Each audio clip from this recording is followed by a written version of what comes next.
Welcome back. Hope you all had a great weekend. Today we have Miss Alabama, Guntersville sewage, and the weather ahead. My name's Ike Morgan, and we're down in Alabama. After 2 years, the Miss Alabama crown has finally been passed to someone new. Tiara Pennington held the Miss Alabama title for 2019 and 2020. That's a whole extra year because, well, she was good at it, but also because the 2020 pageant was canceled because of you-know-what. AL.com's Mary Colurso reports that over the weekend at Birmingham's Alabama Theater, Lauren Bradford earned the title by beating 38 other contestants. Bradford is 21 years old, from Gulf Shores, Alabama, and was competing as Miss Jefferson County. She's a grad student in finance at Vanderbilt. Her talent was playing a violin solo. She opted for My Heart Will Go On from Titanic, but I'll bet she could play Amarillo by morning if she set her mind to it. Bradford's social impact initiative, quote, Unplug the Digital Diet Plan, which sounds a whole lot better than any other diet plan I've heard of. She also sees her success on the pageant circuit as a path God has given her so that she can serve. Her reign begins immediately. The environmental group Tennessee Riverkeeper has filed a notice saying it plans to sue the Guntersville Water Board over sewage contamination of Lake Guntersville, reports AL.com's Dennis Pillion. The Water Board's records show that 1.7 million gallons of untreated sewage has spilled into the lake since 2017. Just in March this year, 680,000 gallons were spilled.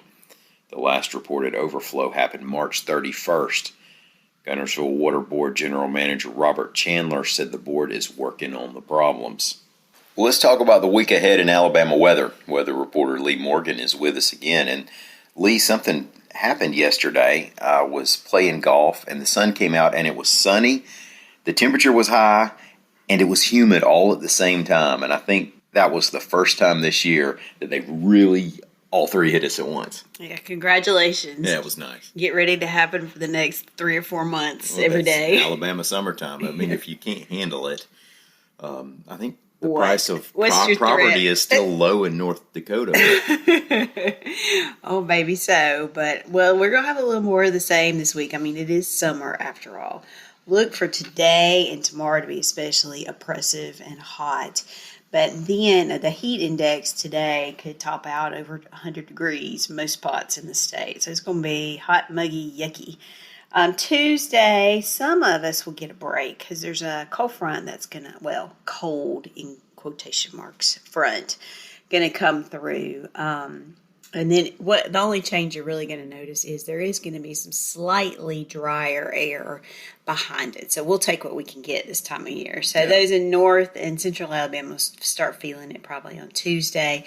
Won't make it down into South Alabama until maybe on Wednesday. But we'll get slightly dry air, but it's going to be short-lived because we're going to be watching the Gulf this week. You're always watching the Gulf. This is true. Hoping I can go down there and get on the beach for a while. But we've got a tropical disturbance down in the very southern Gulf, the Bay of Campeche.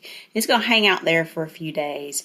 But the National Hurricane Center kind of is thinking that a tropical depression could form probably by the end of the week. And a lot of the models take that system northward slowly toward the northern Gulf Coast.